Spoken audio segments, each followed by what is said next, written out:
Islam, Islam, Islam. Paradigm shifting the podcast. Maurice Pennington Bay, master student. With my brother Shay Ray Ill, my fellow master student Islam. Moab, how you doing? Islam, Islam. All praise be to Allah. All is well.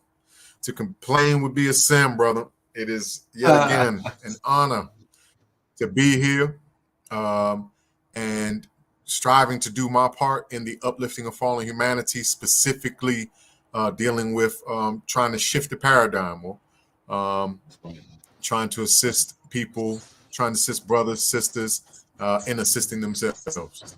So I'm ready for this topic.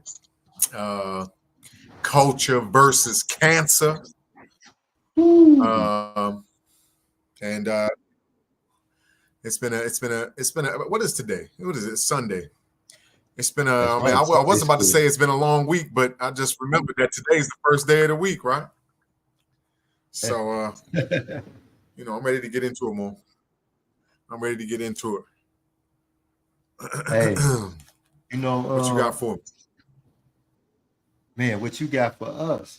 Just coming with this particular topic when we talk about, how what some of our people consider, the culture of the so-called black person or African American person in America to be, and how, those things that we consider to be a part of our culture, a lot of us are really, cancerous to us. They actually they serve to injure us and to hurt us. I think we should start this whole thing off by first and foremost defining the word culture. So I don't I'm gonna go Islam. and take it. I'm gonna go to Sheik Google real quick. Islam. Sheik Google and see what Sheik Google. Okay, so it says the art and other manifestations of human intellectual achievement regarded collectively. The arts and other manifestations of human intellectual achievement regarded collectively. The customs, Hmm. arts, social institutions, and achievements of a particular nation, people, or other social group. All right. Now, That's right. for me personally, the word that jumps out is intellectual. So a people's culture, it defines the intellect collectively by the level of that particular people, right? Is Right. that, I mean, that's Okay. what it says to you too, right? I, well, I think I think that when it says culture, I believe the culture of a people is what is responsible or what is to be used as a tool in order that the people might display the true character of that people. I believe that each nation, each group of people is like a body. Each group, a lot of times people don't realize that, like in biblical figures, there's a couple ways of looking at each figure. Um, but one of the ways I rarely hear touched on is that each individual biblical figure actually stood for an entire nation of people. Lot. Some people hear the story about Lot and they think of one man who had some issues down in the cities of Sodom and Gomorrah and things of that nature, but they don't consider Lot as actually also being a personification that represented a nation of people. They don't think of Abraham representing Abraham's nation of people and so forth and so on. And I believe that the reason why a lot of our people don't consider things in that manner is because we don't see ourselves individually as representing the collective whole. And so, with that said, I believe that a culture is that tool within a nation that, when used properly and not subjected to false identification, because a lot of people are calling things culture and it is not culture by nature. But a culture is a tool that's used collectively by a nation of people so that they might actually develop, unfold, upgrade their character as a collective unit. Like the nation of our Chinese brothers, it grows collectively. No matter what it is, we go, that's China. The culture of maybe the Russian populace, it's Russian. It grows as a whole unit, and rarely will that nation accept just any and everything and call it their culture. So when we're talking about culture, I feel like culture is the name of a tool, like as you mentioned, in art and things of that nature. We use these arts in order to formulate character, right? In order to formulate what is being presented. That's character. Character is the detectable expressions of traits of a mindset. So the culture helps us to formulate, what is being presented to the world around us. And it also helps us to exude our usefulness, exude our purpose as a single body, but an entire nation. Exude our purpose. The arm is the arm, but it has a purpose that assists the rest of the body, right? And the Moorish Americans can be considered an arm. China is China, but it has a purpose. Let it be a leg, and it assists the entire body of nations, so forth and so on. And the leg better never act like the arm, and the arm better not act like the leg. So culture is what would keep. Culture is kind of like the tool that the arm would use in order to make sure that when it acts out, it is presented as the arm. All right. And culture is what would have it to where the leg, when it acts out, it behaves and functions and is presented as a leg. Like so, each nation uses what we call culture, which is something that's handed down generationally. We're not reinventing that, right? Something that's handed down. It takes on a different. It takes on different forms at times, right? But the essence of it is basically something that allows you to exhibit the nature of an entire nation of people. And we can upgrade. We can upgrade the culture as long as it's in line with the nature. This is why things seem different today than they might have looked 100 years ago.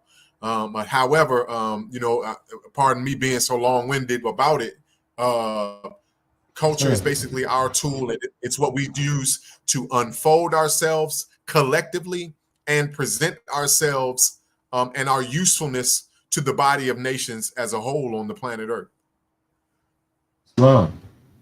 So while you was talking, right, I just went and asked Chat GPT what constitutes the the black culture.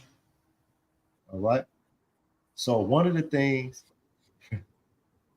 language and slang, African American vernacular English. I guess that's a thing. And it says, and other linguistic forms are often spoken with Black communities and have become widely influential. These dialects reflect creativity and resilience, shaping unique ways of storytelling and self expression. All right. Slang. You got spirituality and religion. Many practices within Black culture draw from African religious traditions, Christianity, Islam, and other faiths, adapting these to the unique experiences of the diaspora. The Black church, for instance, has been central to community life, providing spiritual, social, and political support. Music and dance. Music genres like jazz, blues, gospel, hip hop, R&B, reggae, and Afrobeat have not only shaped Black culture, but have influenced global music as well. Dance styles, from traditional African movements to breakdancing, are a profound form of expression. All right. So Tamar Malik,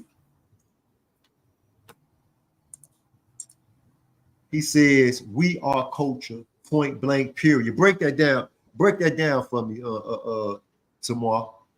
Break that down. What you mean? I mean, I think I understand, but break it down so everybody can get a crystal, so everybody can understand. As a matter of fact, the link is in the chat. Click the link, and pop up stage and give us a drawing on what we are culture means to you. Islam. Islam, moral ill. Islam. And the brother says, okay. And without those cultures,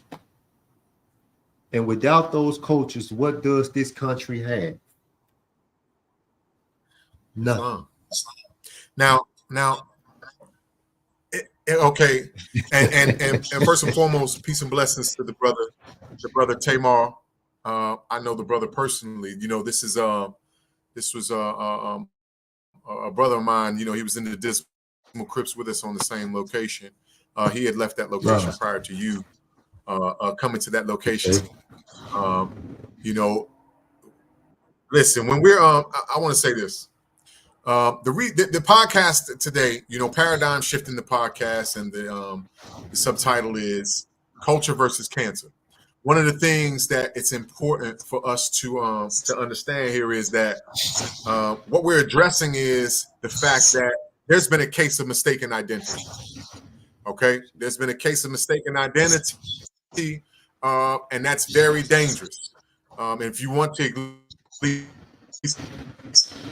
catch a glimpse of how dangerous it is, just go look at the status of a Negro, Black, or colored man as opposed to it's very dangerous. Okay, now there are a lot of things that go on, all right, that don't present us in our proper light. Indeed, essentially, we are our culture. All right, as the brother Tamar put on the comments. Now, a culture can best be described, I guess, by its characteristics, right? Culture is what cultivates. All right, let's get into this word. A culture is what cultivates its users. All right, so those who indulge in it, it cultivates them. It helps to unfold them. It helps them to move forth by degrees and to work out their possibilities. It is not something that has them to move backwards. It is not something that misrepresents them. It's not something that disrespects their women. It's not something that disrespects the men. It's not something that would allow for faulty beliefs to remain on someone's soul complacent. We have men and women running around right now believing, right, due to a lack of true culture. We have people running around believing that their God makes mistakes in them.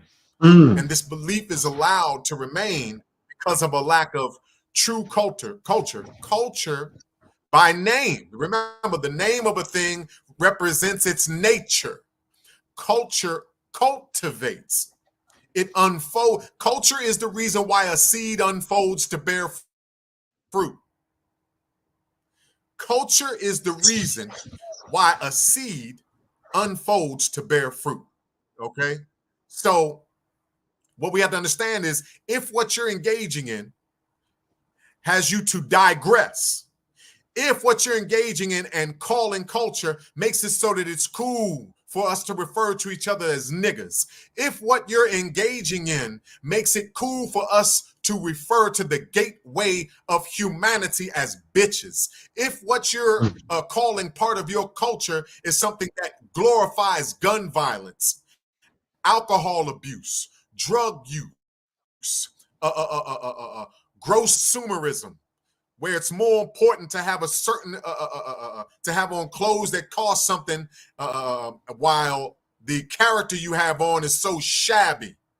If what you're engaging in doesn't assist you in working out how to be a master with the carpenter's tools, or how to be a master with drawing circles around your passions and desires to keep them within the bounds of righteousness and moderation, if what you're working in doesn't help you to move forth up the 12-step ladder of obedience, modesty, gratitude, charity, temperance, prudence, justice, sincerity, diligence, benevolence, science, religion, and arrive at the pinnacle of what life is spent to build. If what you call culture doesn't allow you to instantly reflect upon your purpose in life, who gave you your life, the origins of life, and things of that nature, and what comes after the so-called death in this physical phase. If your culture isn't moving you forward, okay, if you're not moving forward, because we are ever moving. So if you're not moving forward and unfolding as does the bud unfold to show the flower, you are digressing. That's not culture. That's called cancer.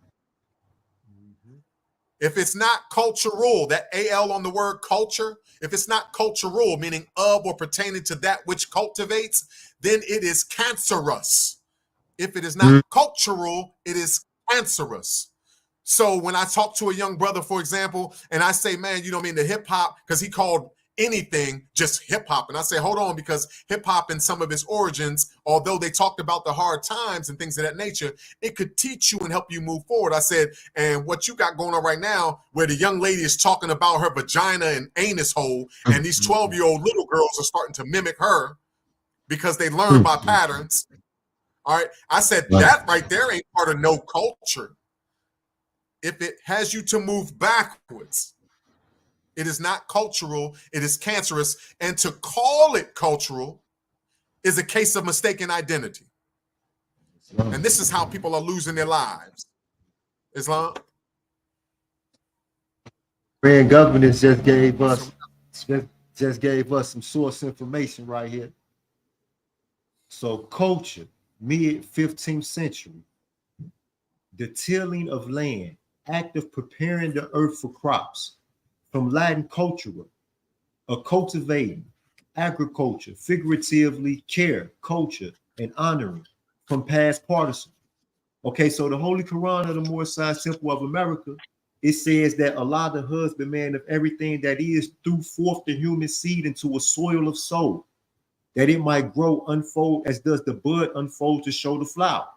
So what you just demonstrated was this seed that has been thrown into a soil of soul under what people consider to be culture today, but is truly cancerous or injurious, is not cultivating. The seed is not unfolding. The seed is being choked. And these things that they consider culture are really weeds that choke the flowers. You know? Now, when we look at the definition of the word, here go the thing right here that I wanted to get our audience and everybody who's listening to understand. It says the arts and other manifestations of human intellectual achievement regarded collectively. Okay. So now if what we call our culture is truly cancerous, and we have other nations, you know, who have cultures that have allowed for their people to progress by degrees. Okay. But they're looking at us and they saying, is this the best that they can offer up? Is this all they got? I want to tell okay, so my favorite rapper, you know, my favorite rapper is Jay-Z. But ever since this thing happened, I've had an issue with Jay-Z. It was in like either 2013 or 2014, they were doing an award show. And Jay-Z was on the stage with his wife. All right. Everybody in the world knows who his wife is. But he was on stage with his wife. Now, Jay-Z had on a suit. He had on this fly suit, you know, cold hat and all, while his wife stood next to him in her underwear. Okay? In her underwear. So now when I looked at this, I was like, man, what is he doing? So everybody that was around me, they like, babe, what you tripping off for? Like, they super rich, they get money, they doing this, they on the award show. I say, to the rest of the world at large, this couple represents the best of what we have to offer as a people. And here it is, this man is standing here with this suit on while his wife stands next to him in her drawers. Okay, is this the best? This the best treatment we got for our wives? This the best we get. This the best we can offer up. Is that we'll prostitute our wives for riches? And this is supposed to be what's expected from our culture. No. Islam. No. No. No. Islam. And then you spoke about the gun violence and the gangisms and the drugisms and all of these things that are considered aspects of some people's culture, even by the people. Now, that's where it gets dangerous. That's where it gets dangerous when we start to accept and believe this, because you said it's an identity crisis. Indeed, it's a case of mistaken identity. And when people start to mistake that identity, it's because they're in the middle. Most of the times, they're in the middle of making an excuse of remaining in an ill condition. When we're dealing with culture, and some of the Moors that are watching the podcast right now will recognize what I'm about to say from chapter 23. In our holy book, our holy Quran of the Moorish Science of America. When we're dealing with culture, I'm just going to try and put it into perspective what it is, because culture truly, in essence, is something that is infinite. It is a mercy of the great God, right? It is a thought. What it truly is, in essence, not because the word culture is finite, it's limited, right? But what the word is attempting to describe is truly infinite. It unfolds the nature of every living thing so that it might actually be what it was intended to be from the time the great God even thought it to be. All right. So in chapter 23, and I'm going to change some words so that we can get a glimpse of this, right? Culture is a mercy of the great God that prepares you with instruction. Culture is something that seasons your mind with the maxims of truth. Culture is something that will naturally assist you in watching the bent of your inclinations. Because see, a lot of us are inclined to move off course. We are various and wavering by the nature of being in this human form. Culture is what helps you to be like, hold up, man, I need to tighten up. I think I need to tighten up. You see what I'm saying? Prior to life going upside your head, prior to the judge putting his feet kneecap deep in your behind, culture is that thing that says, oh, I need to watch how the bent in my inclination. I have been inclined lately to go astray. Culture is something that sets you right in the youth of each one of your thought processes. What do I mean by that? When we start off thinking something, we can start off with the greatest of intentions, and before you know it, it goes totally left, right? Well, when you first started entertaining a certain thought process, I call that the youth, the young phases of it. Because the more we entertain an idea, it starts to grow into quote unquote adulthood, right? Well, then the younger phases of that thought process, culture is what makes it so that you don't make a left turn where you were supposed to make a right, or a right turn where you were supposed to make a left. Because so many people have paved the road to hell with the best of intentions. Culture keeps you from going down that road. All right? Culture helps you to cultivate your mind. Cultivate your mind, meaning unfold it so that you can maximize your mental potential.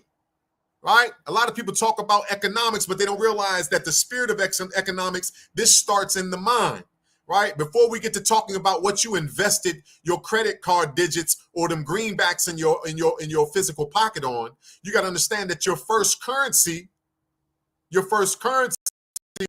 is your attention, right? And some of us are investing our attention in things like consumers, meaning we are paying attention to things that depreciate in value. Culture acts as an investment counselor, right? So now when I focus on my women and my sisters, I might focus on some of their higher qualities instead of this thing I call culture only having me trying to figure out which one of them has a fatter ass, which one of them can make a better ass out of themselves. Culture has me looking for a brother that can be of assistance to me in this mission because there's heavy lifting, as opposed to culture having me looking for the first nigga that get me wrong so that I can take a life. culture. See, true culture doesn't promote unrest, misery, and death. True culture doesn't breed hatred, slander, lewdness, murder, theft, and everything that harms. True culture helps you to use your mental faculty in a way where you might harmonize with the truth in life, right? Helps it so that you can exude the harmonies of life that breed justice, mercy, love, and right. If what you are engaging in, and I will say this over and over again in this podcast, I came with the hammer, Mo. If what you are engaging in doesn't breed these things, you can do it, but don't call it culture. What did Denzel Washington say in that movie? Look, I don't care what name you put on the package. Don't call it blue magic. Well, if what you're engaging in has you to move in the opposite direction, then go on and do it. But don't call it culture. Call it what it is. Cancer. Period. Without doubt or contradiction. Mo, you ever seen a movie called Aquila the Bee? Aquila the Bee. Aquila and the Bee. Aquila the Bee. It got the young sister. She's a she enters into the spelling bee. I think it's spelling bee. Yeah. Okay. I hate those type of movies. I hate those type of movies. I don't. You know what? I don't recall the. You don't know the type of movie. I hate those type of movies just as much as I hate the movies that got the sisters walking around butt naked, and every guy in the movie is supposed to be a super thug, but he's really some type of drug addict or whatever the case may be. And the reason why I hate these type of movies is because it gives the impression that we are supposed to only be able to succeed against all odds. It gives the impression that intellectually, we are just not able to compete. Aquila the Bee. That's what it is. Aquila the Bee. Okay, so in this movie, the young sister, she enters into a spelling bee in her school. And she wins the spelling bee in her school, but she goes to the school in the ghetto. Most of the kids that she was competing against, they really couldn't spell anyway. So then she has to go out of her school into, to the suburbs with the European children and, the little Chinese children and stuff, so that, she can learn how to spell for real and, and be able to compete, nationally. So of course she's the only, Asiatic child, Asiatic that looks like us, because there was a Chinese child in the spelling bee too, But I hate those type of movies because it gives a false impression. It gives our young people the impression that they don't really, own into that. And I liked it what Dr. Phil Coleman said in what was the Hidden Colors. He told the little girl in third grade to go to school and to tell the teacher, listen, my people invented thinking. All right. Science and the advancement and the improvement of the arts is our culture, and it always has been. Okay. Creating ways for people to be able to progress, for the human race to progress towards a more harmonious and peaceful living condition for everybody is the culture of the Moorish people, the true culture. That's right. All right. When I was growing up, I used to think the same thing. That's what makes this type of podcast and a discussion on this subject, a necessity. Because I grew up thinking, I'm from Chicago. We have in Chicago, this was my thoughts, a gang culture. All right. This is what we'll say, and people will say it today. You will see it and hear it on the news. A gang culture. All right. You have these people who, run around killing one another because of, the way that they assemble alphabets and write them on walls in their neighborhood. Most of these young people killing one another over beefs that was born way before they were. They don't know nothing about why. As a matter of fact, while we on the subject, in Chicago, and for everybody that's listening, let me give y'all a little history. Let me give y'all a little history about the gangism that is so, overwhelmingly practiced by our young people in the city. In Chicago, you got people and you got folks. Okay, you got the people, all this group of, vice lords, Blackstones, Latin kings, so forth and so on. Then you got folks, you got the BDs, the GDs, you got the Latin folks, you got all these things. And they kill one another. Hey, we folks and y'all people. I want to tell y'all something. It was not one of you, a member of your organization, that came up with the idea that we are people and that they are folks, or that we are folks and that they are people. Those are not designations that Larry Hoover, Jeff Ford, or any other founder of any one of those organizations decided upon.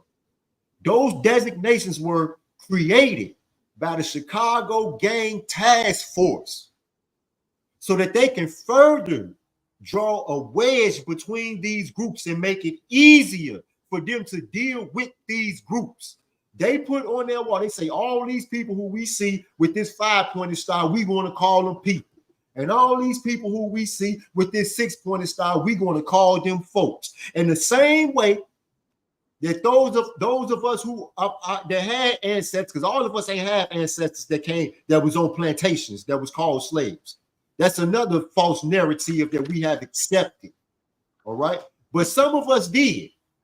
In the same way that those of us, our ancestors, who accepted and started calling each other nigger, just like the so-called slave master called them nigger, black, colored, and gave them all of these other slave names, and they accepted these slave names. It's the same thing that happened with these gang members. We accepted the marked people. We accepted the marked folks. We didn't choose that for ourselves. And now we kill one another. While the people who created these concepts hunt us down, catch us, either kill us or lock us up and throw away the key. All right. So this is another, something that has been planted inside of our communities that we adopt and call culture. It's not ours. People choose their culture. As a matter of fact, according to the definition of the word, as the people unfold, their culture unfolds, and it manifests. That's right. So these things right here, this is a heck of a time. Let's see now what the brothers say. No coalitions, man. Hey, brother. Hey, listen. You know what I'm finna do? I'm finna copy and paste this link again. I'm finna copy and paste this link, and I'm finna drop this link in the chat. And I'm telling y'all, come on board. Let's talk about this. All right. Let's talk about this. Now, I want to kind of also, while we seeing that the brother want to come on, I want to address. Oh, you know what, Mo? He culture on pardon the body, Mo. He on your Facebook, so you gotta drop. Yeah. You gotta drop. You gotta put the link in the chat, so it'll pop up on you. So it'll pop up on yours.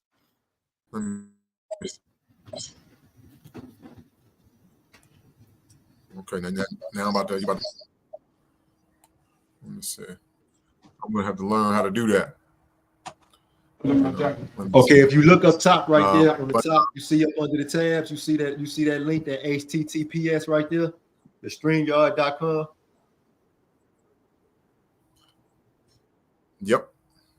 Okay, copy and paste that and just drop it in the comments.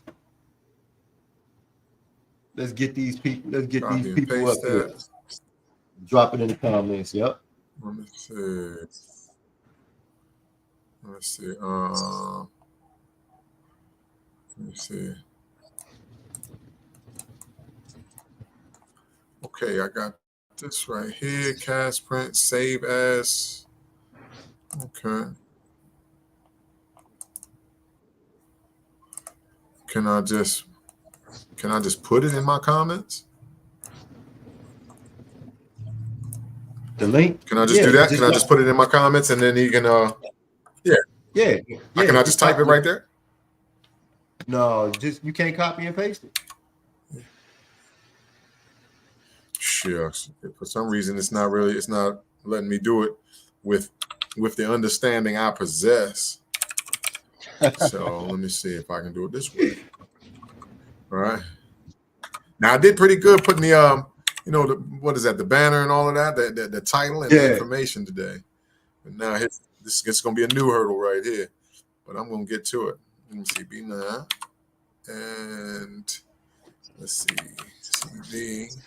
CV8, because I see now this one right here then brought a couple people out. We haven't really even gotten to the part of really making people upset.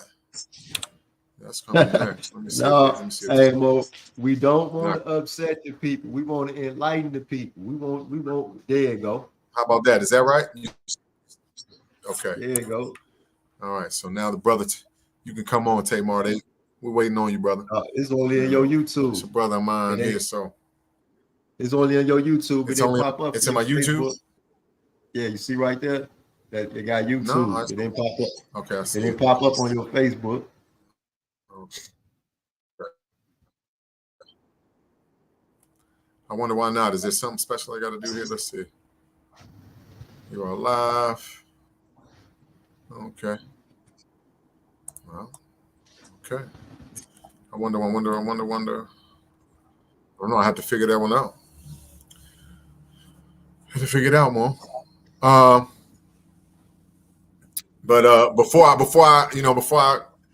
get the screwdriver and take the computer apart, let me say this.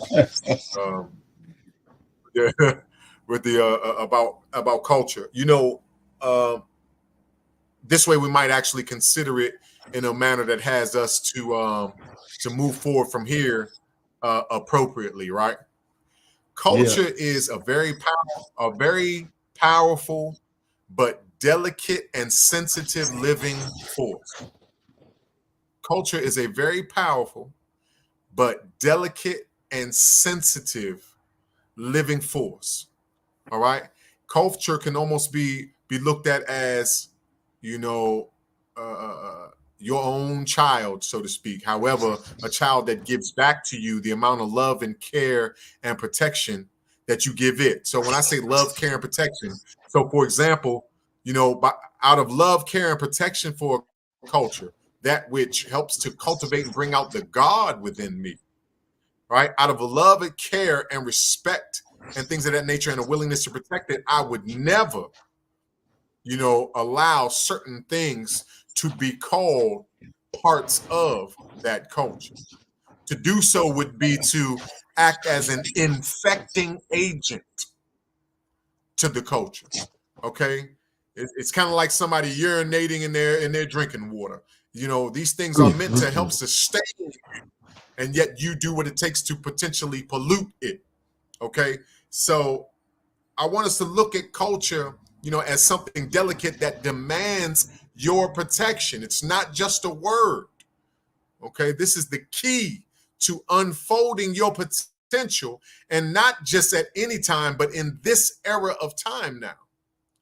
Okay, our culture is a tool that, when properly used, will nurture and bring forth our nation's guiders, scholars, men and women of law, men and women of letter, educators on secular and spiritual matters, our nation's natural resources for the good of humanity. Think about this. We've got some people out there that are highly influential, like, for example, Lil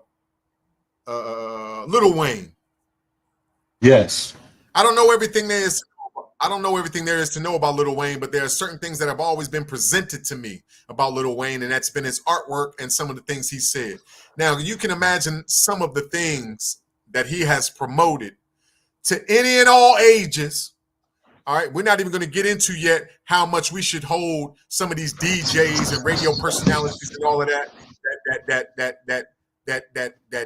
pimp their own people by playing a lot of this stuff, and then got the nerve in between songs to sit there and speak so consciously. But anyway, we got people like Lil Wayne, right? What he's put out there, right? And the influence he's had over the minds. But how many people knew that Lil Wayne was a college graduate? Why isn't that part of the promotion? I remember a time when people thought Little John, all they could think was party and yeah. But how many people knew that he had a bachelor's degree? You see what I'm saying? How many people knew that these people had sought higher levels of education and things of that nature, and that type of thing was most important to them? These men they got bachelors in engineering, right? And so, culture is something that would help us to produce our nation's national resources. It would have us to protect or be able to protect, our children's mentalities, right? Culture produces our patterns of morality. Listen, man, brother, I don't even know if I'm allowed to say some of the. Listen, man, I'm gonna tell you like this. My man Ludacris. Now, see, I talk about culture. I'm going to mention a lot of music because, we've had a habit of ever so slightly acting like whatever comes through rap is part of our culture because hip hop is part of the culture. And indeed it is. But you have to be careful about the pollutants. There was a time, man, you couldn't tell me nothing about Ludacris, man. But literally, now, Mo, I'm going to say this. But move, bitch. Get out the way. Come on, dog. Come on, man. I'm talking about we can sit here and go down the line of different song titles all day. And this right here, listen, what culture does. Culture produces our patterns of morality. How is this part of the culture? How look what's being promoted. If you're going to do something, then do it. But why lie to you? Why lie to yourself? Why do we pretend like these things are healthy for our minds, our soul? Why do we pretend like these things are acceptable and yet sit back on the other hand and complain about the development of our children? No wonder they're acting crazy. Look at the nutritional value of what they're constantly mentally consuming, right? And who's holding these people accountable? Culture holds the practitioners accountable too, right? So again, with this particular topic, more. I mean, we could go on and on for days, but we have to understand that our culture, at the end of the day, our culture is tailor-made in the image and after the likeness of our Father God.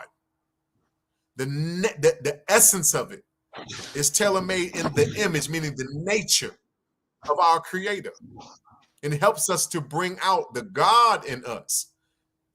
And if it's not cultural, it's cancerous, man.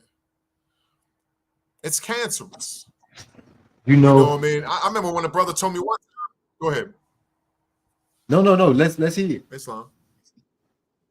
Now, I remember a brother told me one time, he was explaining to me culture when I was still in the Dismal Crypt. We were in the barber shop. And the brother was explaining to me how, I remember those days. They were going down memory lane, and he started to explain to myself and every other listener in the shop. And he was like, you know what I mean? But that was were the days, man, back when we used to, before all this, because this was the time they were talking about everybody falling out off of the deuce or the Tucci or whatever they're calling it now, spice, whatever it is that started to plague the prison system. He was like, I remember back in the day, man, it was just, we would just smoke a blunt and drink a 40. That was part of the culture. He actually thought that drug abuse and alcohol abuse was part of a culture, right? Listen, I'm not mad at you if you smoke marijuana, man. I ain't mad at you if you do these things, right? It isn't so much in what you do, it's why it's being used. Some people might be using marijuana for meditative purposes, things of that nature. I mean, there's a use for these things. And I ain't mad at you if you sit back and you have yourself a beer. I don't smoke and I don't drink, but I ain't mad at you for that. I've done those things before. I ain't mad at you for that. My thing is this. I'm not, don't misidentify things. You wouldn't like it if I owed you $20 and handed you a 5 and called it a 20, would you? Don't misidentify things. Because when we start misidentifying things, it causes animosity. It causes confusion, right? It disrupts the ethos. So do what you're doing, but put the proper name to it, okay? Cursing your women, disrespecting your people, disrespecting yourself, being more concerned with the foolishness and folly than you are of your purpose in life, and being and cultivating yourself so that you can actually serve your purpose in life. This stuff is it's craziness, and especially coming out from the federal penitentiaries. Now, us that have been in these dismal crists, we understand that the penitentiary is the penitentiary.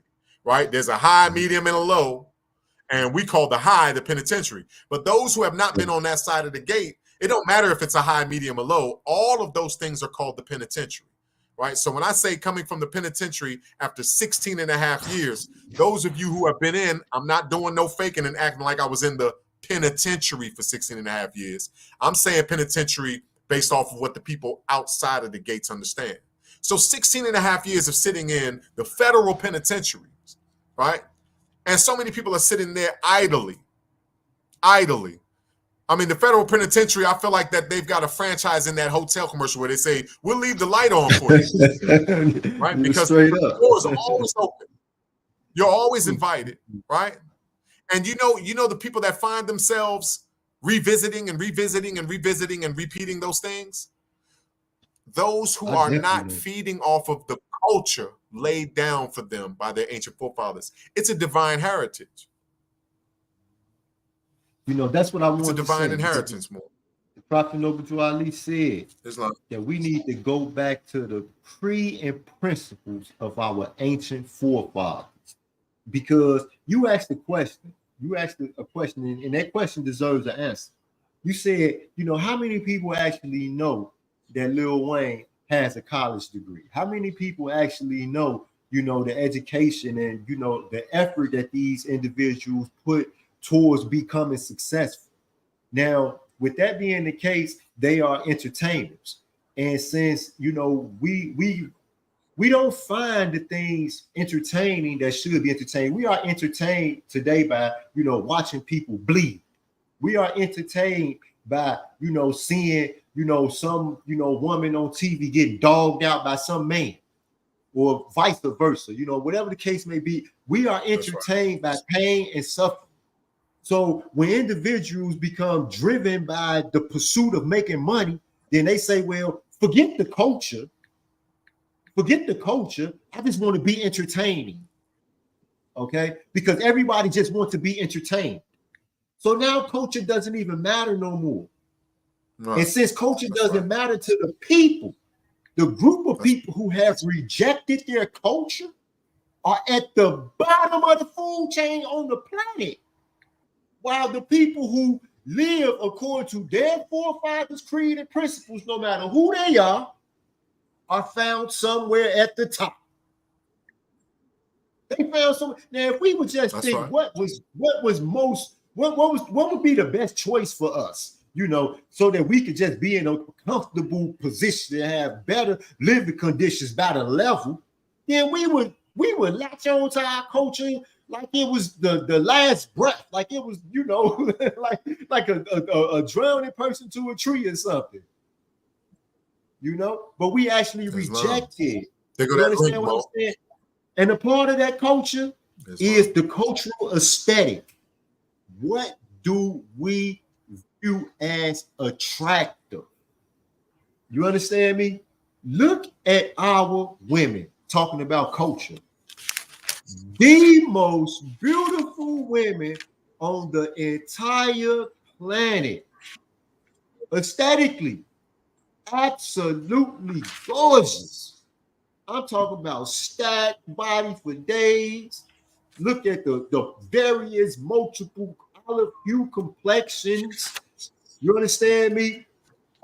But what do? Like my grandma said, like my mama always say, they go run out and buy some dye so they can paint their hair some color that can't grow out their scalp. They go now. They're getting up under the knife. This wasn't something that our women did. Our women didn't go running and getting all of these plastic surgeries. It's for what? For what? You already beautiful. The plastic surgeon got their whole career was developed from them trying to make other people look like you.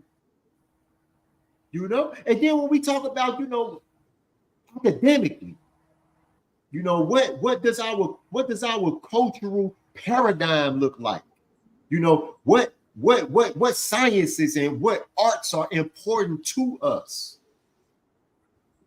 Mo, we done relinquished all of that. We done gave it away.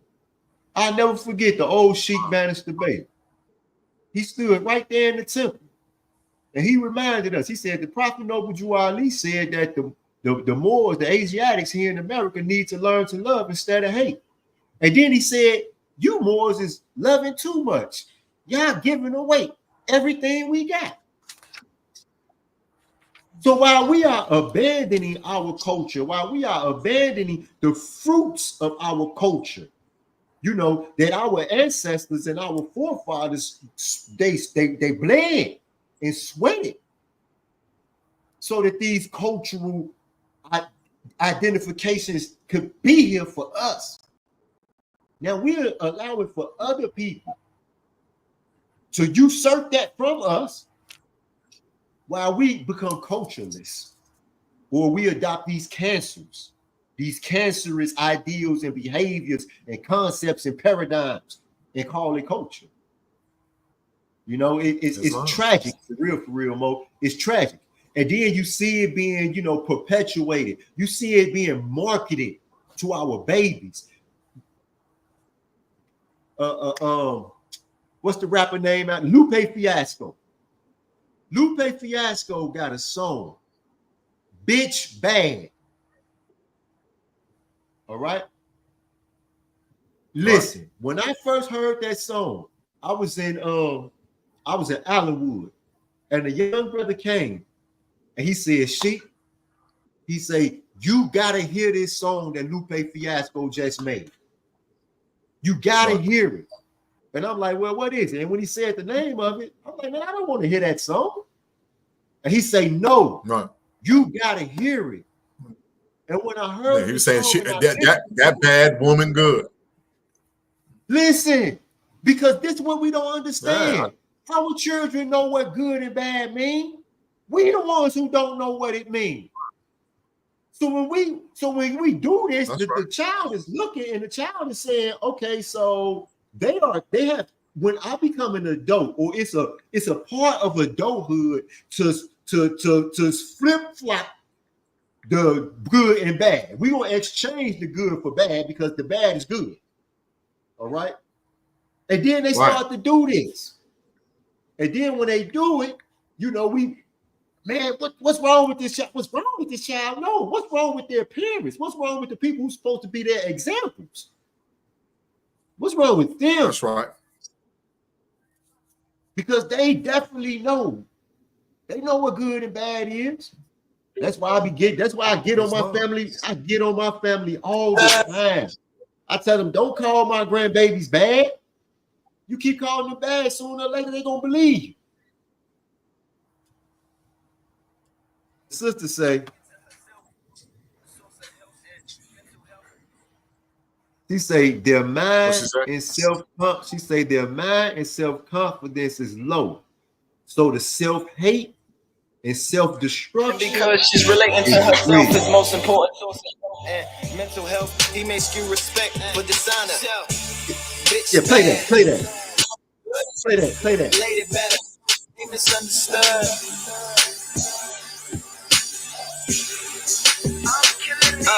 Tell him, bitch bad, woman good, lady better, ain't misunderstood.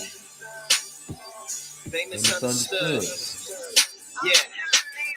Now, imagine a group of little girls 9 through 12 on the internet watching videos, listening to songs by themselves. Yeah. Doesn't really matter if they have parental clearance. Parental They clearance, understand because the they internet understand the better internet than better their than their parents. Now, being the parents. internet, the content's probably uncensored. They're young, so they're malleable and probably unmentored. A complicated combination, maybe with no relevance into their intelligence meets their favorite singer's preference. Bad bitches, bad bitches. That's all I want. All I want. Yeah, he was trying to. So if she think, he was think talking about that how that's all we want, Mo, if she think that that's all we want, yeah. then what's she gonna do?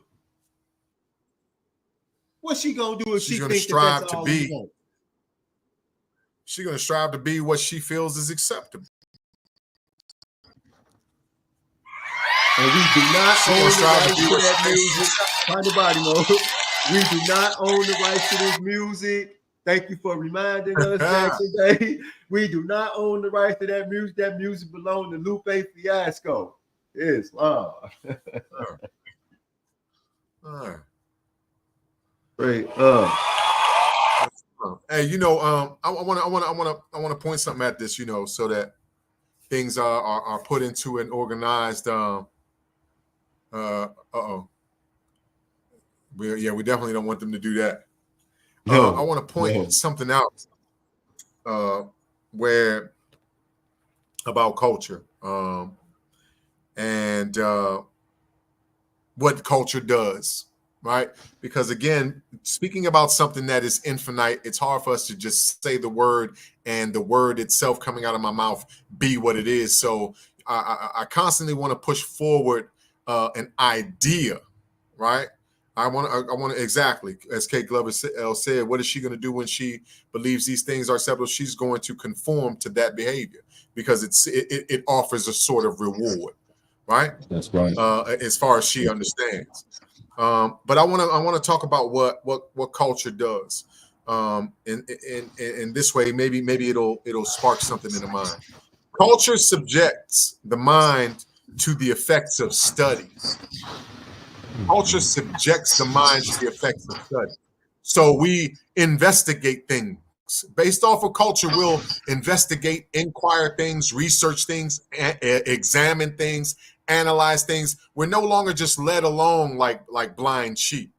You can tell us things, but we know not by being told. We are more prone to investigate because it is through the process of truly investigating things that we arrive at a knowing as opposed to just merely being made aware of things. Culture helps us to move beyond, just being aware, but into a state of knowing. And why is this important, Maurice Pennington Bay? Because awareness is merely the activation of the power to know, but it isn't knowing. And knowing is an activation of the power to be. Right? And so culture, when properly practiced, subjects us to the effects of study. Culture is also a preparer. It makes one ready for usefulness and service. Culture makes you ready for usefulness and service. And the word usefulness is the same as saying the word good. Right? So culture is what makes it so that we can use our powers of good. Islam. Culture also refines. It frees from what is vulgar. Think about that for a moment. True culture is something that frees you from what's vulgar. Maybe we say that a couple times.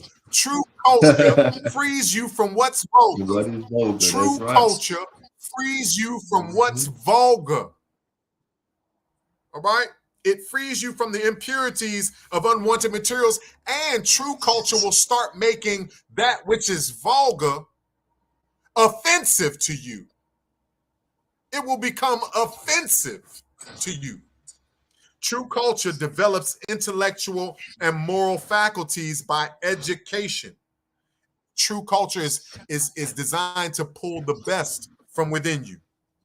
Culture fosters growth and motivates self-improvement. When you're engaging in things that are truly cultural, you strive to be a better man today than you were yesterday. You strive to be a better woman today than you were yesterday. And when you are pouring this in your children, guess what? They strive to be better today than they were yesterday, right? True culture promotes the principles of harmony.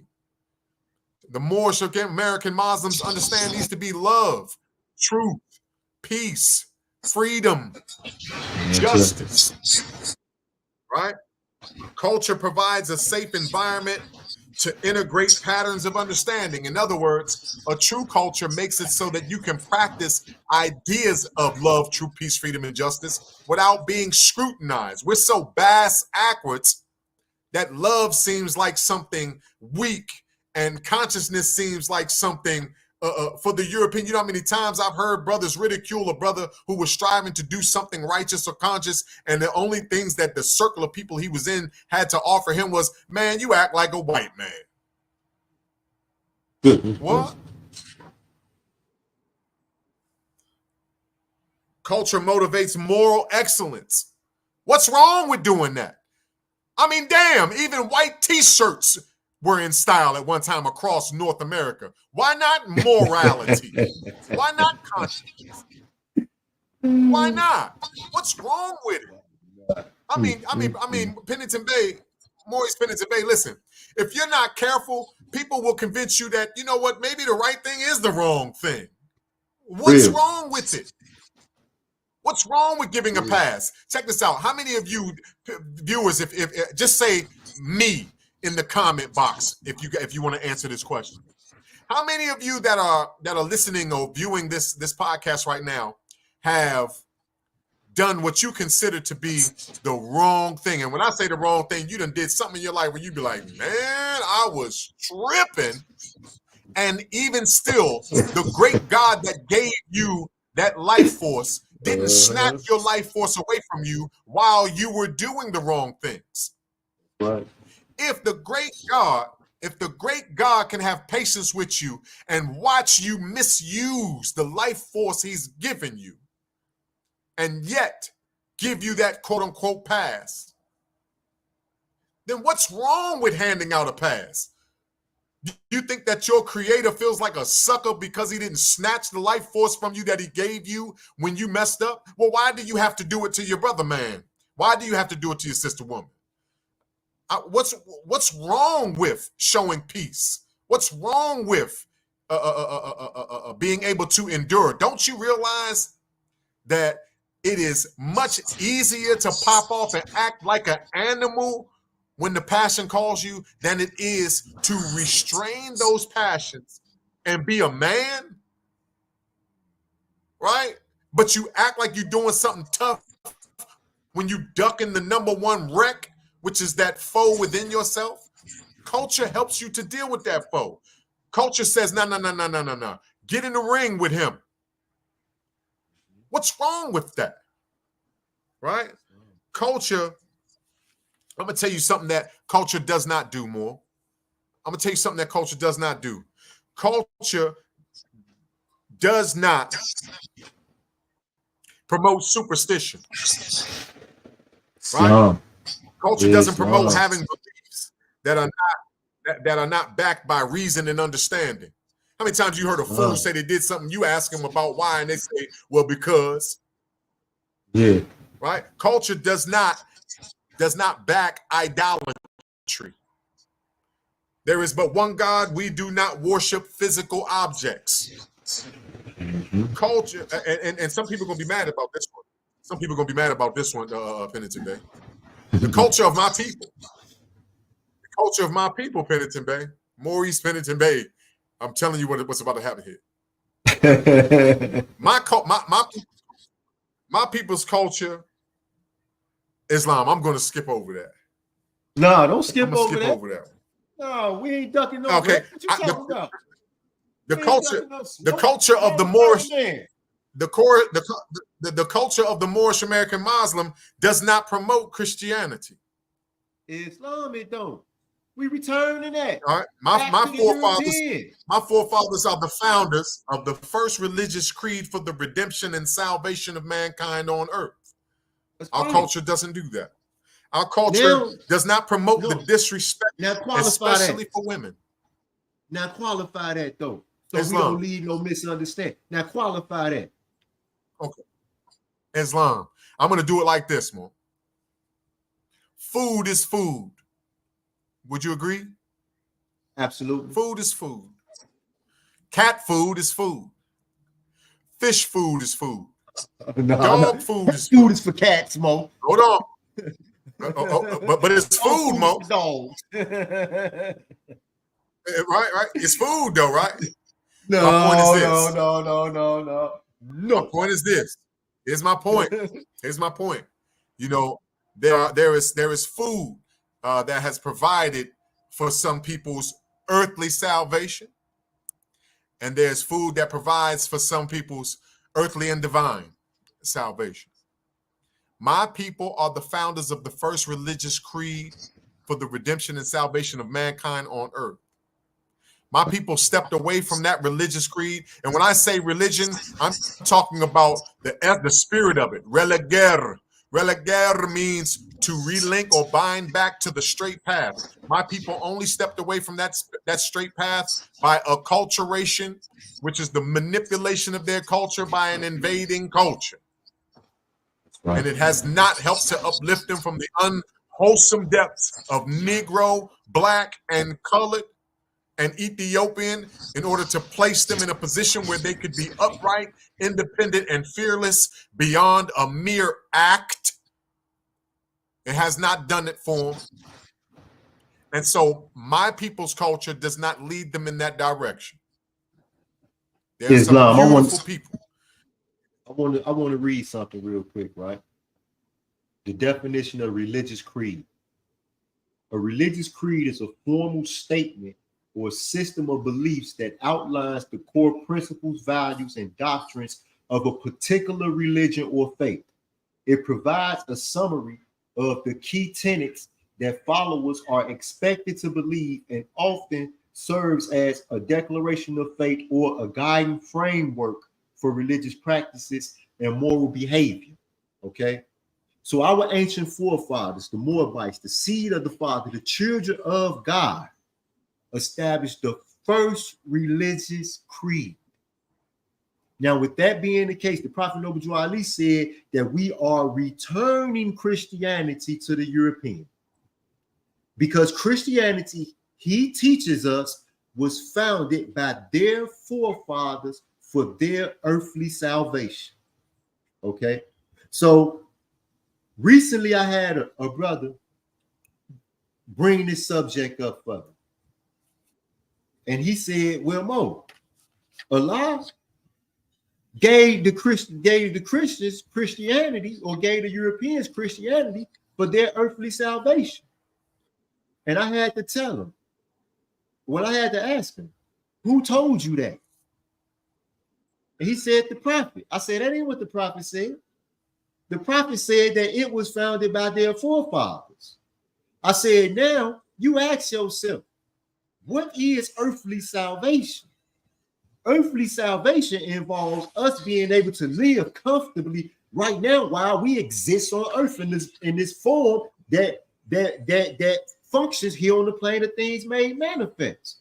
Now I'm gonna tell you something about Christianity as an institution, because that's what we're talking about. We're talking about the institution that was founded by Rome, who are the founders of the first church, who are also the individuals, according to the Bible, who crucified or murdered Jesus. They murdered him. The Romans did. Islam. They tried him. They took him into court. Now, he was in Israel, in Jerusalem, when he went to court, but it was a Roman governor who presided over his case, Pilate. Well, Pilate tried Jesus of Nazareth and found Jesus innocent, according to the scripture. He found him innocent. And then when he went back to the people, the superstitious people who are the Jews who had adopted the customs or culture of idol worshippers from another land, Pilate said to those superstitious people that you have adopted a custom from my people. So this custom and this culture that they had adopted from idol worshippers from another land, they had adopted from the Romans, who are the founders of the first church, who tried Jesus, found him innocent. And then when the governor tried to get him off, he said, hey, you're going to cast him out into the wilderness and he will carry away your sins. Because that was their custom, a part of their culture in Rome. And the Jews in Israel had adopted it. But they didn't want to do it because Barabbas had paid more money. So what did they do? After finding Jesus innocent, they still sentenced him to death. They sentenced him to death by stoning. And what did they do? They stoned him. It's in the book. They stoned him, but he survived. Okay? And then Caiaphas came. And what did Caiaphas say? Okay, now we're going to crucify him. So they captured him for nothing, only because he declared himself the Son of God. He told him, I'm a Moabite, because that's what it means to be a Moabite, to be the child of God. He said, I'm a Moabite. Okay? And they called it blasphemy. They tried him. They found him innocent, which means that they knew that he was a Moabite. All right? They found him innocent. They sentenced him to death by stoning. They stoned him. He survived. They sentenced him to death by crucifixion. They crucified him. Then they came later and founded a church and told the whole world that he was God. Okay? So when we talk about the European who founded the first church, Christianity, now how does this give them an earthly salvation? Let me tell y'all something. All right? Let me tell y'all something. It ain't because they practice it. When you read in the book, and the disciples of Jesus said that we are going to be Christians, we are going to be Christ-like, that ain't what you seeing in them same Romans from that same church. That ain't what they doing. How does it secure their earthly salvation? Because they got you in that church. They got you convinced. They got you convinced that this idol worshiping demonstration that they done put together is for you. And it got you blind. And it got you running around here. Got a whole lot of people giving up on religion altogether because of the same thing that the prophet Jesus came to stop when them Sadducees and them Pharisees was reaching the kingdom of heaven impossible. They was making it impossible. You know, then they turn around and tell the people, if you got just a little bit of bad in you, going to hell. You know, then people give up. They like, well, I'm going to hell anyway.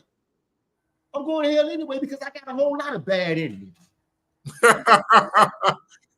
So I'm going anyway. So why do I adopt this whole thing of going to church? What is going to get me if I got to go to hell anyway? Okay, so this whole terrorism, this is an act of terrorism. So no, and absolutely, Mo, you ain't got to sugarcoat that.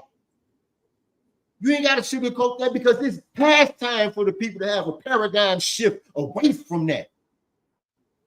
Or at least understand exactly what they're doing. That's why I had to qualify with the book. Go back and read the book.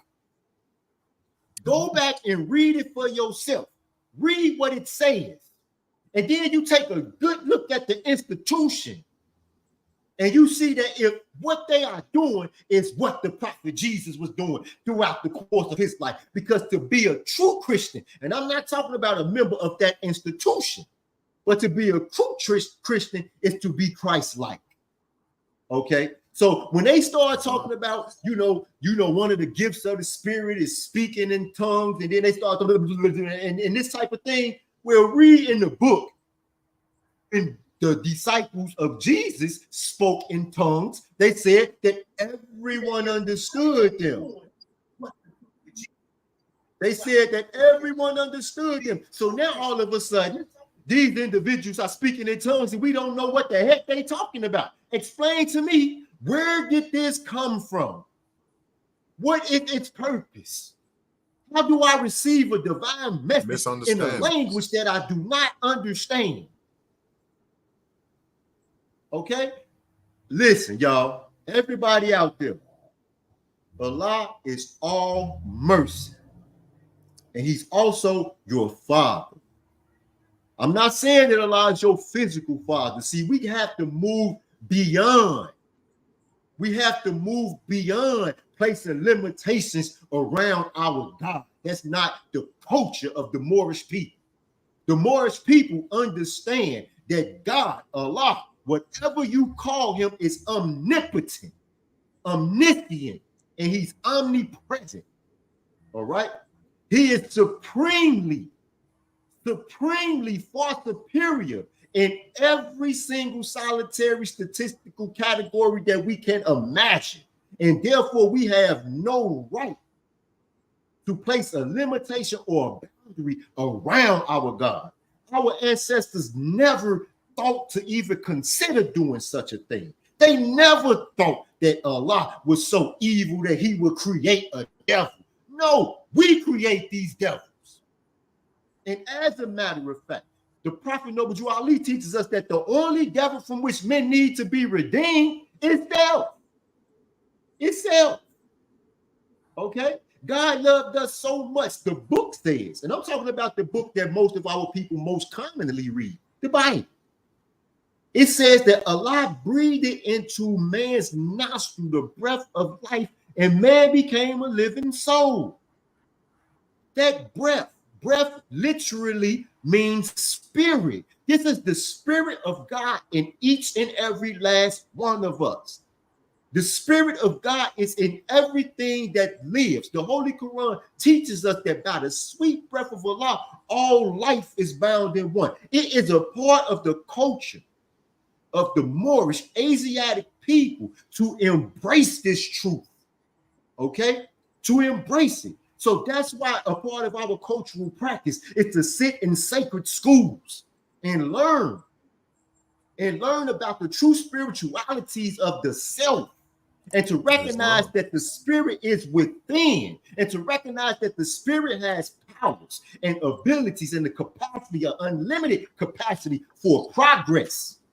This is a part of our culture. We don't reject this. This is what our people considered psychology back in the day. The study of the spiritual part of the self, because they understood that if the spirit was healthy, then the body will ultimately be healthy. And it will ultimately remain healthy so long as the spirit was healthy. This is what's culturally accepted by us when we start to go back to the creative principles of our ancient forefathers. All right? This thing that's going on today, this rejection of spirituality and acceptance for degeneracy. Nah, man. This ain't us.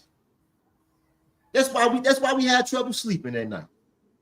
That's why substance abuse is so rampant in our community. That's right. Because we are trying to cope with something that we have to actually willfully, mentally retard ourselves. We have to mentally retard. We have to reject everything that's screaming in our head for us to run away from the things that we are moving towards and latching to.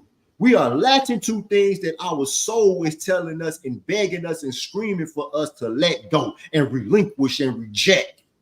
But we latching on to these things. In order for us to do this, then we got to drink, we got to smoke. We have to distract ourselves from the reality that's just screaming in our heads. So now, Mo, yeah, when you start, don't be holding back, man. We paradigm. This is paradigm shifting. Listen, Mo, listen, Mo. Let me just be honest with you. Let me just be honest with you. I already knew what was going to happen, Mo. Listen, hey, look, and if you could have just seen your face, when I said, you know what, I ain't gonna do it. Hey, if you could have seen your face, look, the Moabites, look. when I said it, the Moabitess was like, hey, look, she reacted like she was watching her favorite movie, somebody, and right when they said, and the killer is, and somebody pulled the plug. She jumped in. She said, hold on. She said, oh, no, we ain't, no. She said, we ain't coating it. We don't duck no rat, right? But see, this is the whole thing, though. A lot of people don't understand that when we get to speaking about that, this ain't about hate teachings. In the Moorish Science Temple of America, you know what I'm saying, the Moorish Americans, they learned that you need to learn to love instead of hate. And one of the first things you have to do when you talk about love instead of hate, you know, this type of charity, so to speak, starts at home. You have to love yourself enough to actually entertain the truth. You have to love yourself enough in order to make yourself a compatible dwelling place for the truth. You see what I'm saying? And so when we're talking about things like Christianity and things of that nature, a lot of our people where this kind of thing can become offensive is a lot of our people hold the belief that Jesus and Abraham and Lot and the Moabitess, Ruth, and things of that nature, they only exist because of Christianity. So when you start to speak about an institution or a system such as church or Christianity, there are those who get offended because they naturally, when they hear the word church, they hear Jesus. That's the only place they think he's ever existed. When they hear the word Christianity, they hear Abraham. They hear Lot. They hear the other the righteous biblical figures. So when you start to speak in a manner that doesn't sugarcoat the church and it doesn't sugarcoat Christianity, naturally people practice an ad hominem approach, right? They start attacking you and slandering you, saying that, oh, well, you're speaking radical against it. No, we're not.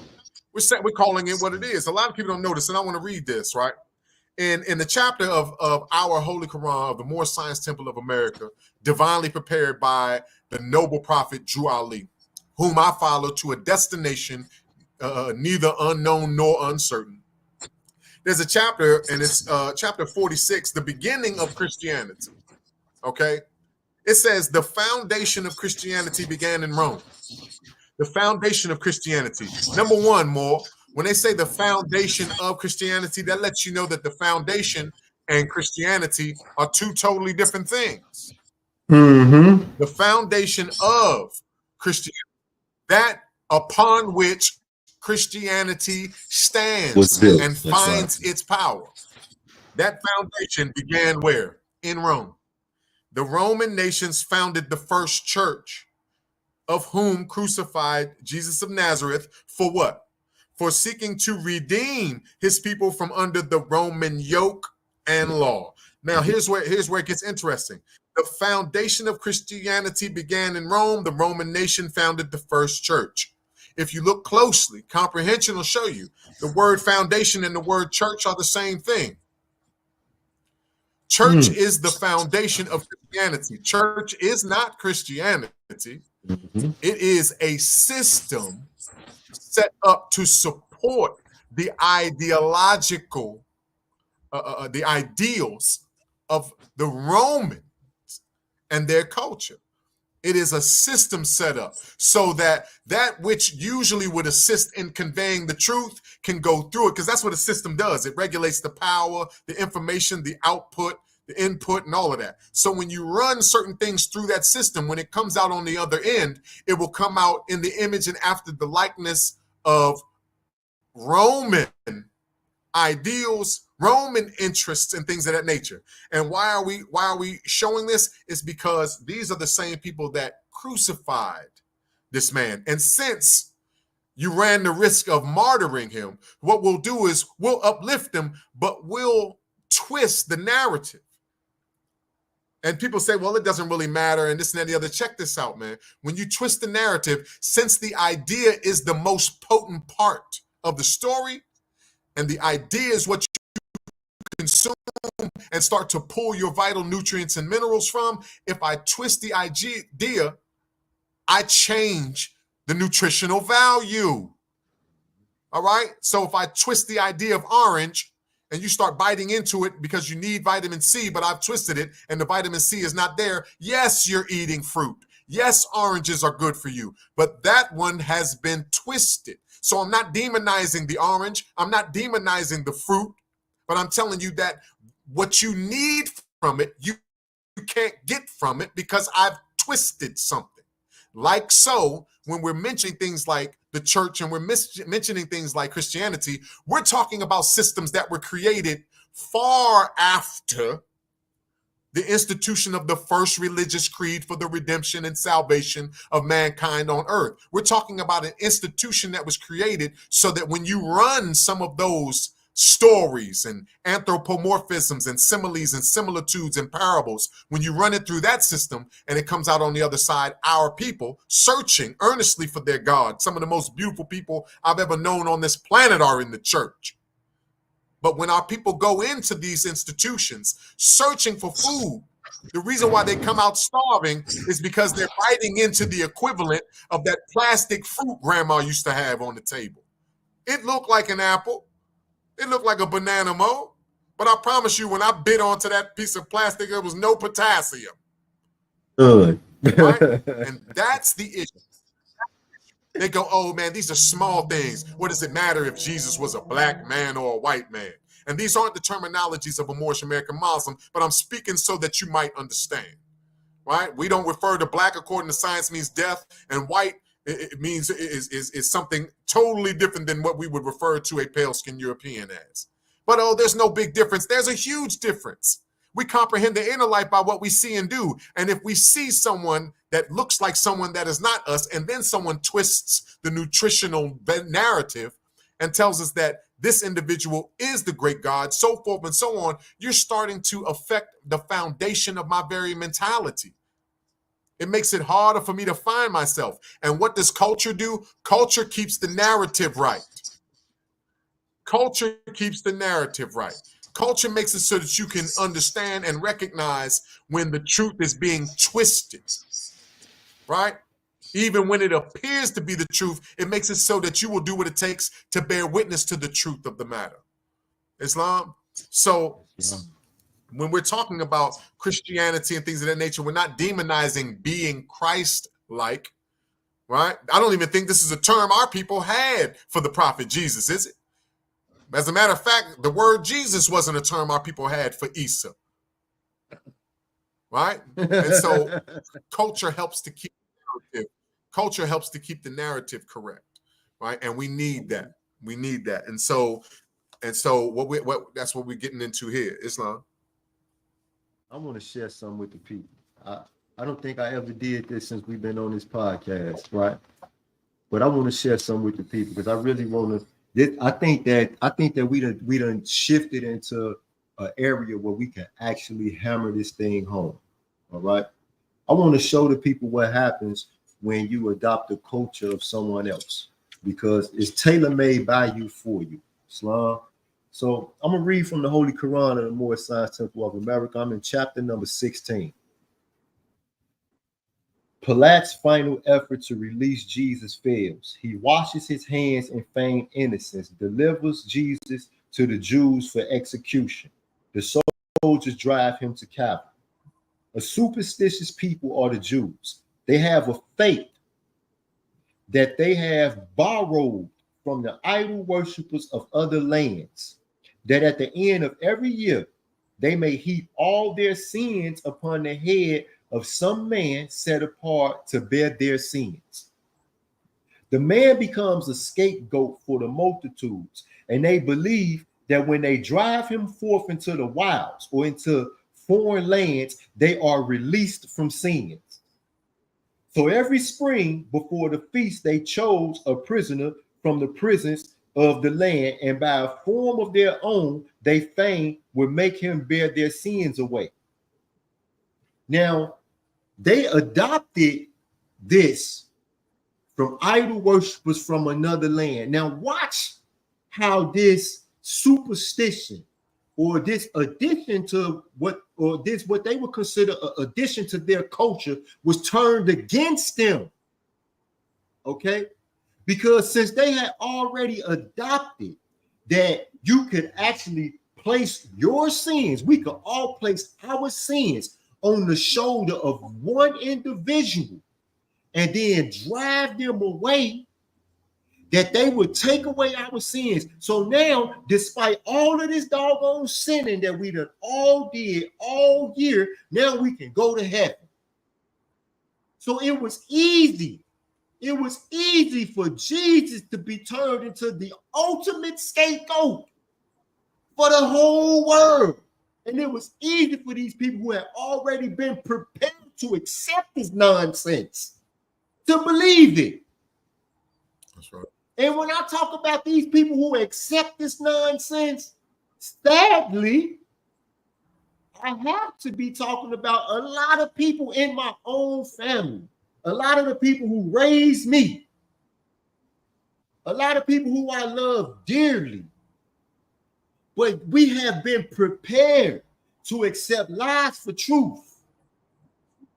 Okay? They have been prepared because they had already adopted the idea that this type of thing could be done. Listen, y'all. No.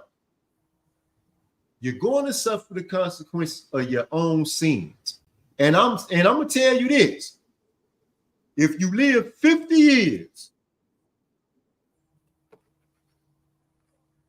and then the time that you change forms, you ain't gonna get 50 years of respite. The universe don't work like that. What goes around comes back around immediately. It comes right back around. Right back around. I bear witness. When I got in that courtroom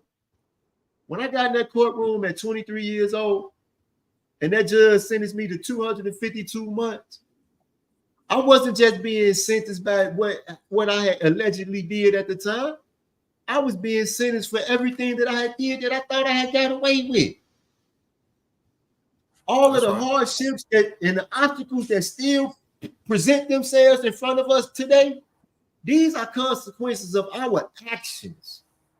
All right? This is just the way it works. And I ain't nowhere in the world that I could place my sins on the back of somebody else. That's a whole nother sin in and of itself. To even want somebody to bear away your sin. To even want to place all of the consequences on your actions on one person. Just think about that. If what they said, if what they tried to teach us about Jesus was true, come on, make it make sense. Is it right? Can you live with that more? Can just think about this? We're gonna take all our collective sins and we're gonna place them all on this man. That's why he got stoned, survived, and then turned around and got crucified. That's all right. Like y'all cool with that? Come on, man. That's culturally is unacceptable. Absolutely not. It's unacceptable. Absolutely not.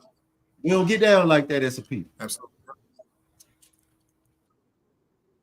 So I really want the people to know that when you start to adopt, these ideals and from other people, you set yourself up. You set yourself up to be taken advantage of, to be enslaved.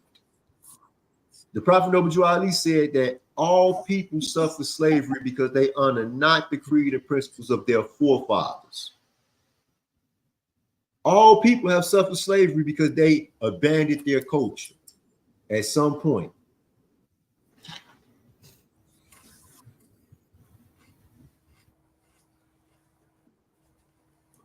That's right.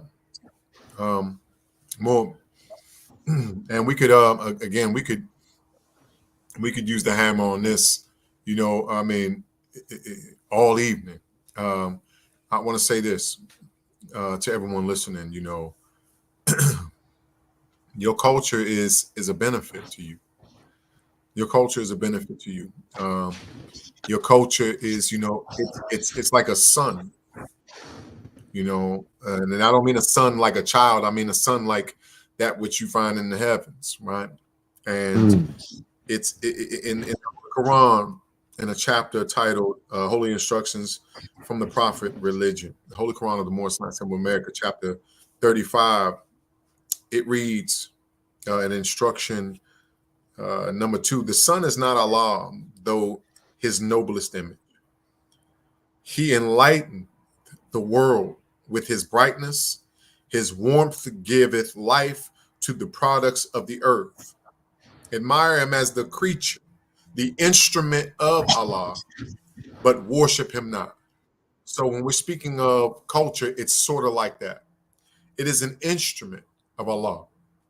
It giveth warmth and life, right, to the budding seeds of the attributes of the great God in you. Right? The culture in and of itself is not something that you worship as if it were Allah, but you show your reverence to Allah about the proper uses and protections of that which assists you in the unfolding process. You do not allow anyone to come in and add impurities to that which you use to purify yourself, that which you use to assure that you don't suffer the illnesses of spiritual retardation, right? Your culture is actually a divine inheritance handed down by your most ancient forefathers, right? From as the chairman, Noble Griffin L. would say, from the greatest to the latest of your forefathers. These are things that are handed down to you as treasures. Like it's your culture has been given to you by your ancient forefathers as if they were to say, listen, son, daughter, you've come into a strange place. The truth and falsehood is strangely mixed here, and there's plenty of pitfalls right before your very carnal senses. If you use this culture, this divine map, you will be able to unfold in a peaceful, harmonious manner. It's out of love that you have a culture, right? It's not some chastisement. We follow cultures because this helps to keep us in line with who we really are. Culture is what makes it so that we don't fall to hopelessness. You know, a lot of people out here are suffering from a sense of hopelessness because they haven't activated their powers of culture, right? So this right here helps to replenish your hope, right? We don't believe Allah is powerless in our affairs. We are not sinners by nature, and our conditions can be better if we will. Your culture keeps that type of hope alive in you so that no matter what type of difficulties you approach, we turn knocks into boosts and stumbling blocks into stepping stones by nature. As a brother of mine named Mahdi, he's still in the belly of the beast. He was the head of the Nation of Islam, and he would say this to some of the brothers that visited every Friday. We turn knocks into the boots and stumbling blocks into stepping stones because that's what the righteous do. Your culture is what has the brother Maurice Pennington Bey sitting here on a Sunday evening, hoping that he might say something to assist you in traveling your straight path.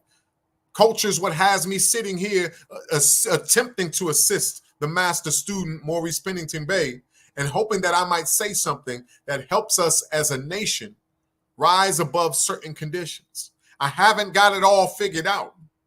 But culture says, hey, Che, bring the portion of understanding you have to the table. Even if you have to suffer ridicule for it, even if there's pushback for it, bring it to the table, right? Or else it would be a misappropriation of funds because the gifts of the understanding are the treasures of Allah. So bring this to the table because who knows who you might inspire. Culture has us to want to lift up our people as opposed to celebrate them when they fall. We have to protect our culture. We have to make proper use of our culture. And by all means, we cannot act as though the things that are cancerous are actually parts of our culture. We haven't come this far so that we can start believing that which leads to unrest, misery, and death is actually what is of most value in our lives. It can't be that way. And that's why we're here speaking on this topic. That's why my brother Maurice Pennington Bey is still sitting. Listen, more first and foremost, I got to take, my turban off to you. More it may seem random, but it's in our culture to point out the strengths in our brothers and sisters and things of that nature, as opposed to sit around all day and use perceived weaknesses as a means of engaging in backbiting and gossip. So I got to say this: you are an inspiration to men who strive to be a pillar of strength to their wives. I've witnessed you, and I hope I'm not out of line by saying this here more. I've witnessed you, running back and forth, and your courage and your concern and your steadiness, while your wife was, struggling from a physical standpoint in this realm, with illness and things of that nature more. And the strength that you exhibited in that, and the way that you were still so concerned with getting your message out to the people while being of assistance, to your wife, it shows that, in some shape, form, or fashion, your love for your people is almost paired with your love for your wife, your children, your family, things of that nature. You have been showing that you are the message that you bring in your words and deeds, and I give honors for that more. This podcast is much more than what a lot of people understand it to be, and it's much, and it can be of much more use than most are going to use it for. All praise be to Allah for my ancestors and your ancestors that had to pass form so that you and I can sit here today and just merely have to be worried about copyright infringements. I give honors to everyone that's been listening. I give honors to the Moabitess K Bay, who is nothing less than an angel. I give honors to the Grand Governess. I love my people today more than I was able to before, because I didn't love myself enough. And I'm saying all of these things I'm saying now because these words are motivated as a result of engaging in my culture. As a result of my culture, I'm able to see the value in the character of men. I'm able to see the value in the character of our women. And so it is an honor to be a part of this. And may Allah be pleased with all of you, and especially you and your works. Islam. Absolutely appreciate it, Mo. And we came from a place where we were made to be still. We came from that place together. We walked that yard, and we sat in that barbershop, and we talked inside of that chapel, that we turned into a temple by our presence together. That's right. And we talked about doing these things that we are doing, so the same way that I am doing what I plan to do, because the Prophet Noble Drew Ali, he didn't set my soul on fire like he set your soul on fire. You understand what I'm saying?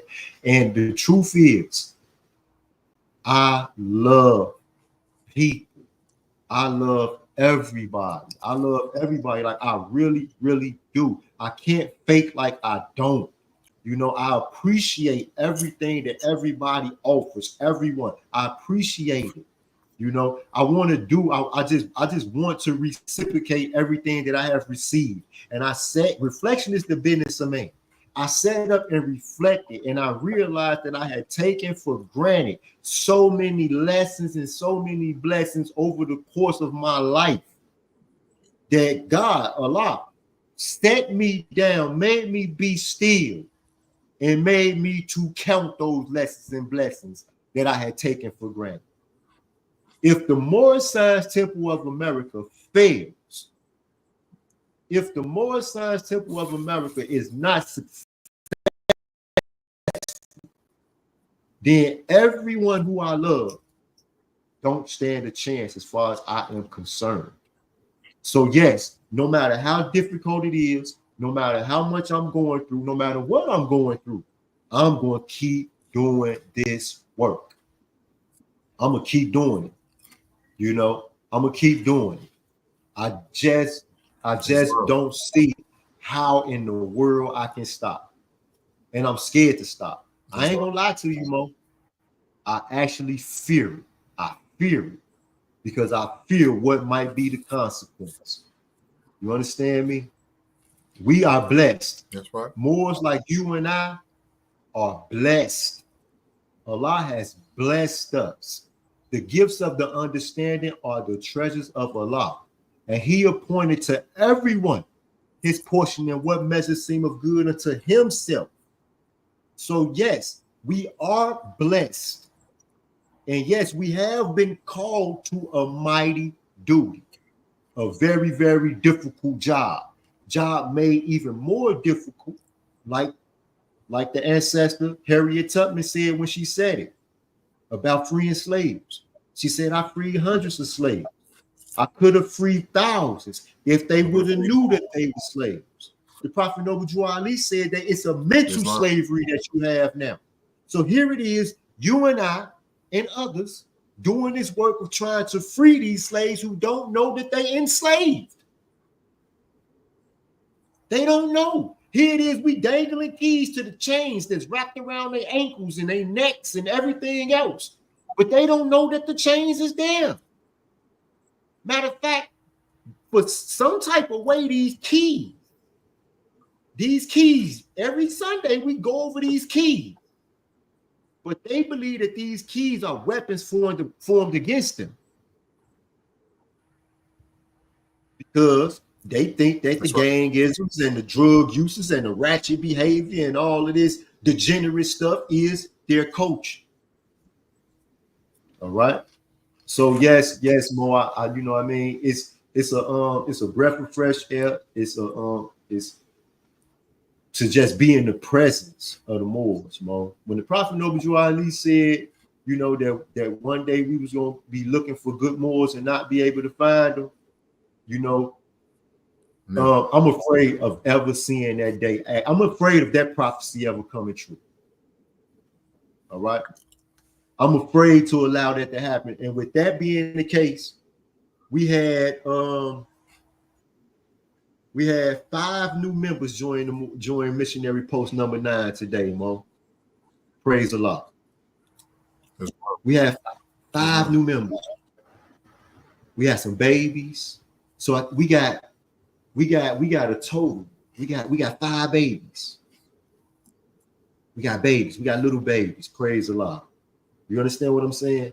So as this demonstration unfolds, you know, when these young ones are able to eat this Quran at a young age and receive these vital nutrients, these are vital nutrients. You understand me? For the spirit.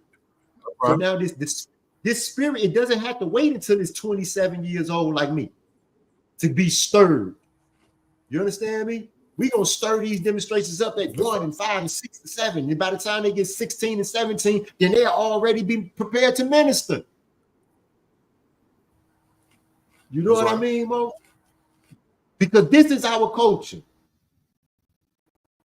Our culture is to motivate and to galvanize the spiritual awakening, not to suppress it with vulgar and profane. Profanity is for the profane. Real talk.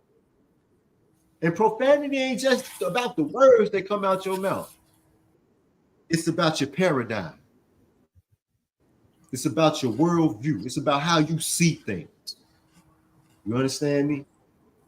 That's right. And it's for the profane. You getting into something I was going to present to you. You getting into something I was going to present to you for the next podcast.